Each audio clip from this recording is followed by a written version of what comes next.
out your lights. Turn them out. Have you heard the story without end? Eh?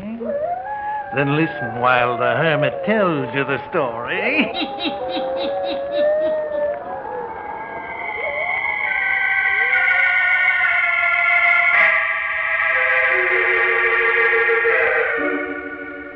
This is a story of love that has no end, of the deep, dark shadows of sorrow, of dreams that span the bridge of time. It's my story and Lorraine's.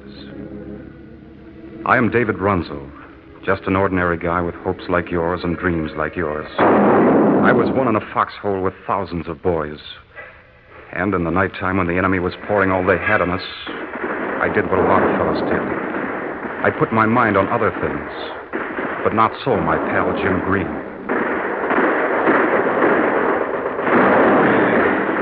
You're giving us all they got tonight, Dave. Yeah. There's a funny feeling a guy gets out here, never knowing just what minute the end is going to come, and yet always so close you can darn near taste it. Yeah. It's a funny thing, though. It never seems to get you like it does me. You know why, Jim? Got some secret system? Maybe. Well, let another guy in on it. You got a girl back home, Jim? Hey, girl. Man, I've got dozens. I've got just one. I figure there's more safety in numbers. You got just one. How do you know she'll be yours when you get back? I know, Jim. There was never anyone for Lorraine but me. And there was never anyone for me but Lorraine. You got more faith than I have, Dave. There's still a lot of fellas on the home front making hay while the sun shines. So they tell me. I never worry about Lorraine. She's always with me. Always.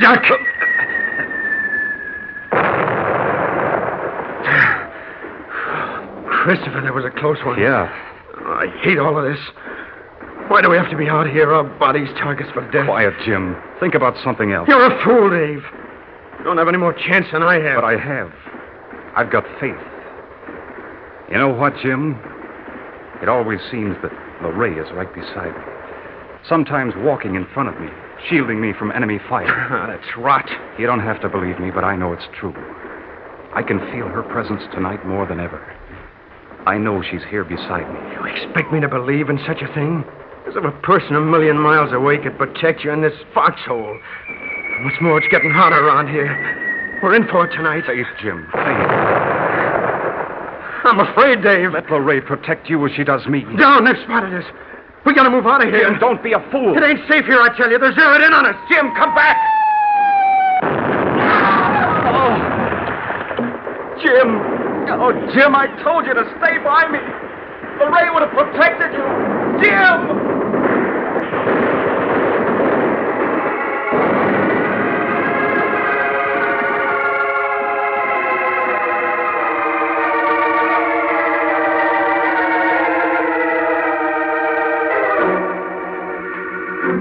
Oh, you may not believe my story any more than Jim, who lost his life that night.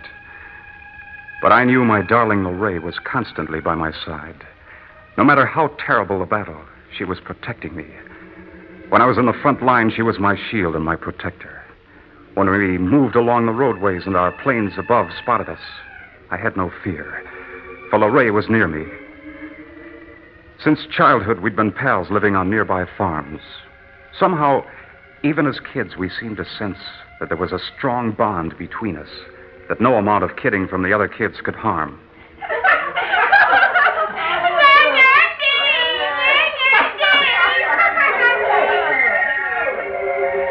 They're all laughing because you're walking home with me, Dave. As if I care. They'll bother you all day tomorrow in school. Let them just try. Dave, Yeah? are you planning to marry me when we grow up? Well, I guess I am. I'm planning to marry you, too.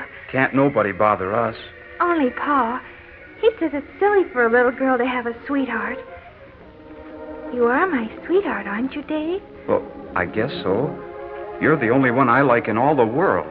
More than your uncle and aunt that you live with? Sure, they ain't like real folks to me. You are. I'll always belong to you, Dave.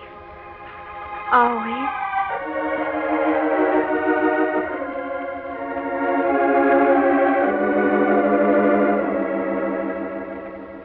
And that's the way it was, right up through the years.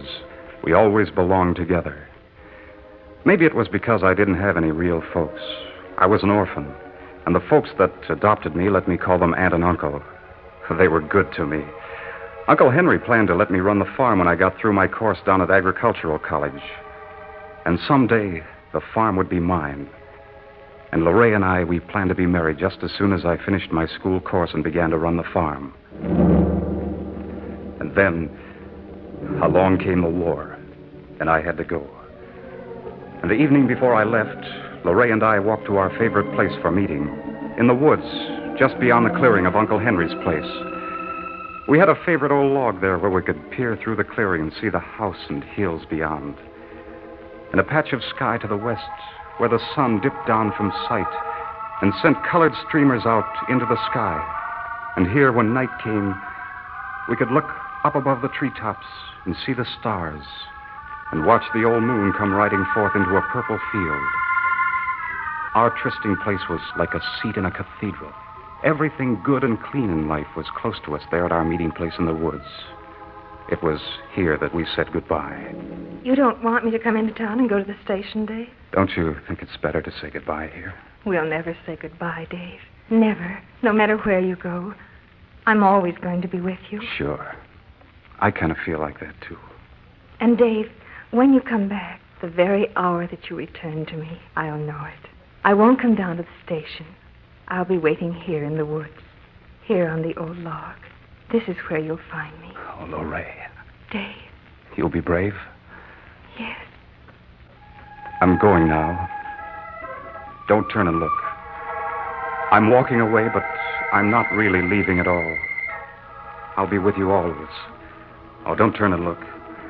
Before you know it, I'll be back. I'll return and be sitting beside you, here on the log at our old trysting place.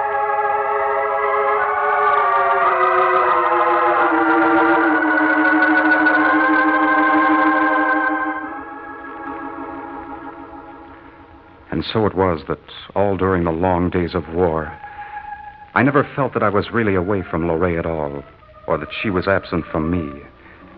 Why, there were times when it was as if I could reach out just a little and find her beside me. In fact, there were times that I could actually hear her voice. I recall the first time I heard it. It was a bad hour. The enemy was giving us everything they had from the sky.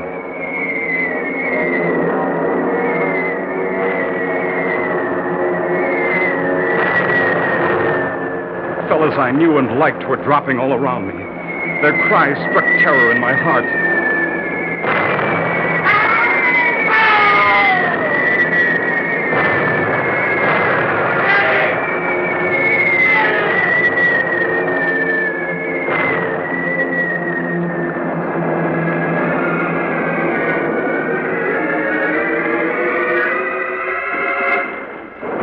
In the midst of all the hellfire and dying, the pain and the terror, just as clear as a bird call on a silent night, I heard Lorraine's voice for the first time. Do not fear, my darling. I'm here, Dave. Here beside you. It was so clear, that voice of hers, that I expected to look and see her standing near me. You can scoff if you like. You can shrug your shoulders and pass my whole story over lightly if you wish. But I know Lorraine was there beside me as the battle raged all around.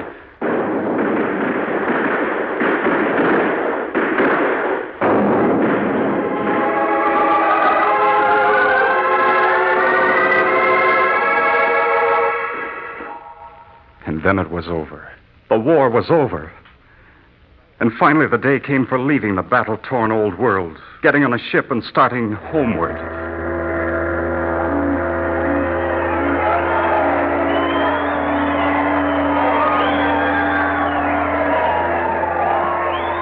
There was shouting and rejoicing. There was singing and laughter. There was hope about to be fulfilled. There was home just beyond the horizon. We were at sea. Then we were in the harbor. Then on shore. And then soon discharge. I'd made up my mind I'd return without a word to anyone. Yes, I'd fool Lorraine. She said she'd know the very hour that I'd be returning. I wouldn't have to tell her, she said. The very hour that you return to me, I'll know it. I won't come down to the station.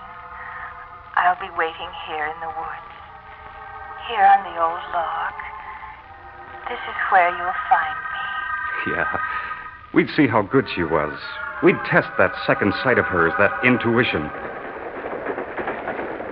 All the while on the train that carried me towards home, I kept chuckling to myself. We'll see. Just see if she will be waiting on the old log when I come walking into the woods.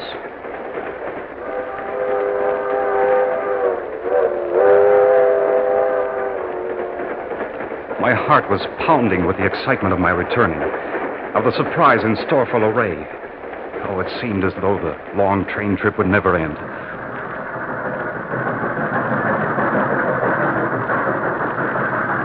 But finally, we pulled into the station. There was a little bunch of town folks around the old depot. I didn't want to see anybody. I waited until the train was almost ready to leave, and then I jumped off on the opposite side. I took to the fields that led out to the road to where our farm stood. It was autumn. Already there'd been a frost, and the old maples in the woods were dressed in scarlet, brilliant red. Under my feet, the dry leaves made soft music. Only a little way further to go, and our log would be in sight. And then, there it was before me. I stopped, dead still. I couldn't move. For there she was. There was Lorraine, seated on the log just as she'd promised. The setting sun made her all golden. Her fair hair was touched with it, and sparks of light danced upon it. She was looking right at me. Now she was standing, her arms stretched out to me. Oh, Dave. Dave. Oh, you knew. Yes, Dave. You knew I was coming. Yes, my darling. Just as you said you would know. Yes. Oh, darling Lorraine, you've never been absent from me. Not for an instant. No, Dave. You followed me wherever I went. Yes. There were times when I actually heard your voice. Of course. What did you say to me? Do you remember what you said? Yes. Tell me. I remember. I said, do not fear, my darling. I'm here, Dave. Here beside you. Yes. That's what I heard you say. We will never be separated, Dave. Never. Of course we won't. Not now. I'm home safe and we'll never be parted again. Never let anyone tell you differently. Never let them say that we are parted. Oh, what do you mean? We're together. We can't be parted, not ever again. Dave. Oh, my darling. More beautiful than ever. But you're so cold. Night is coming. It's chilly here in the woods. I must get you home. Try and catch me. Try and catch me, Dave. Well, hey. You can't run away from me like this. Wait, I'll catch you. I'm a pretty fair runner these days. Don't you know I've been in training? Well, hey, you can't hide from me. Well, what do you know? You've pulled one on me. I can't see you anywhere. Lorraine, where are you? Say, you can't run out on me like this. I'll find you. Huh. Well, what do you know? Got out of my sight. Okay, honey, you win. If you can hear me, I'm going up to the house to clean up a bit. See Uncle Henry and Aunt Martha. But I'll be over to your house on the stroke of 7. Do you hear me? At 7. And tomorrow we get the license to be married. Lorraine, can you hear me? The license to be married.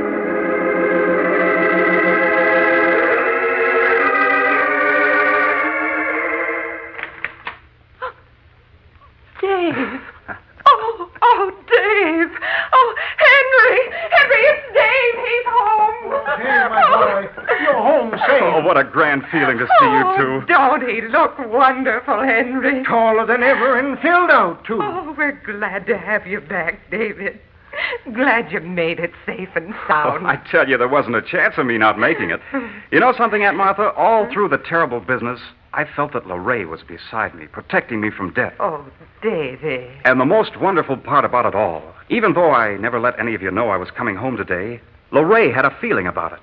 She was waiting in the woods for me just now at our old log where we always used to meet. What did you say, Dave? Lorraine was waiting in the woods for me. I just left her. She sensed that I was coming home today, and just like we planned before I went away, she was waiting for me in the woods. My boy, Henry, you gotta. didn't you get our letters, Dave? Well, sure, I got some, but mail hasn't caught up with me now for a long time. David. Oh, David. What's wrong? What is it? Well, David, it's like this. She couldn't have met you in the woods, David. Lorraine couldn't have been in the woods just now. But she was. I just saw her. No, David, no. Lorraine died, my boy. She passed away just a little while after you went overseas.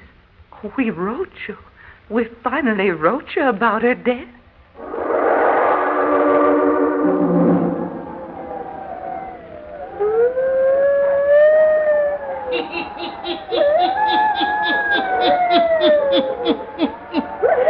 And now David finds that the person close to his heart, who he has just met at the old trysting place in the woods, is of this world no more. She's a dream and a vision that is ended in death. What will happen to David's life now? The hermit will tell you before the night is done. Now the hermit again.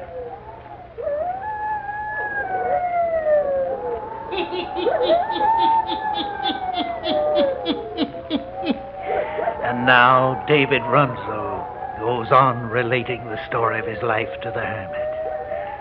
Listen.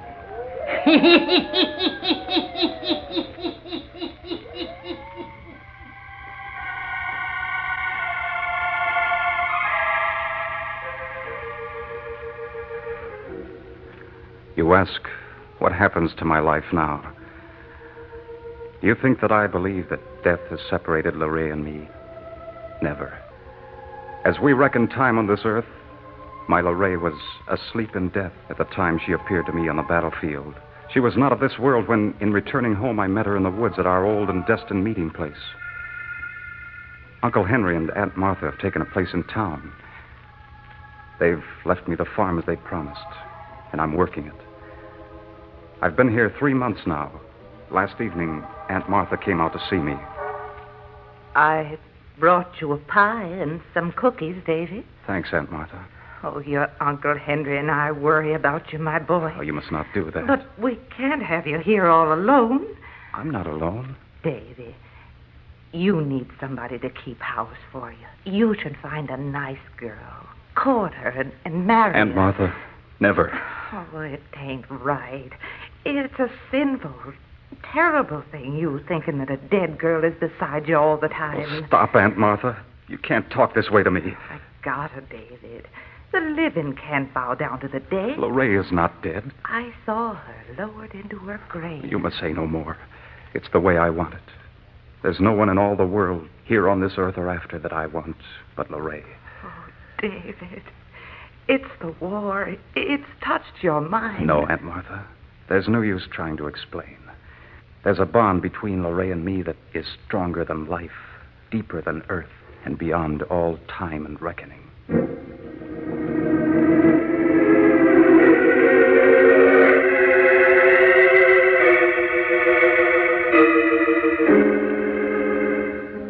Sometimes I wonder. I puzzle over the why of it all. Why am I left on earth alone? Why, if Lorraine had to pass beyond, I could not have met her there.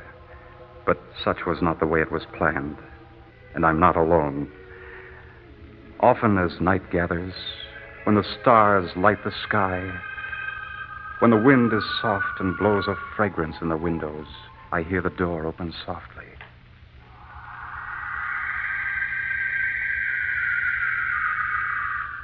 Lorraine? Yes, David. I am here. I can feel your presence, but I cannot see you. I cannot always return to your sight, but I am ever present. Yes, I know. I will always be near you. Oh, why can't I, too, die that we may be together? That I cannot answer. There will be an hour, a time for meeting. You will never appear to me again like you did in the woods when I came home? No, my darling. Not until the final hour. Until my death, you mean? We do not call it death. We who love, for love is stronger than death, my darling. Love is of the spirit, and the spirit never dies.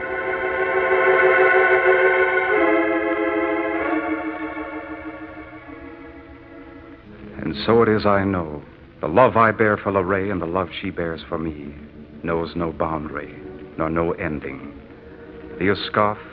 Do you shake your head in disbelief? Do you believe, as does Aunt Martha, that my mind is addled by the horrors of war? Do you believe it untrue that my Lorraine, because of death, hath left me? What matter what you say or what you think? I tell you she is with me always, during the soft early hours of dawn, when the sun rides the summit, when dusk falls and the shadows lengthen to bring the night, when the wind sings, when the pines mourn, she is near me. This is my story of love that never ends.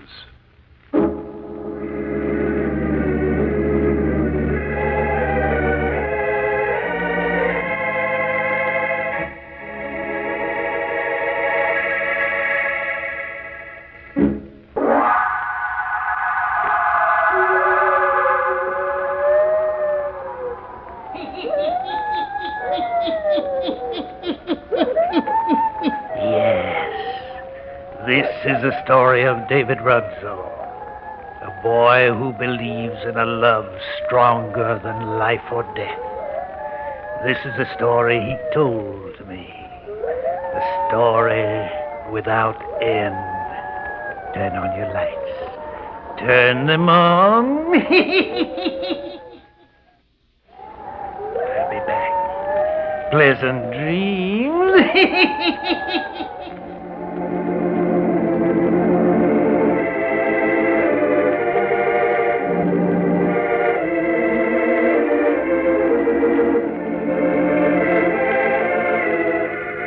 All characters, places, and occurrences mentioned in the Hermit's cave are fictitious, and similarity to persons, places, and occurrences is purely accidental.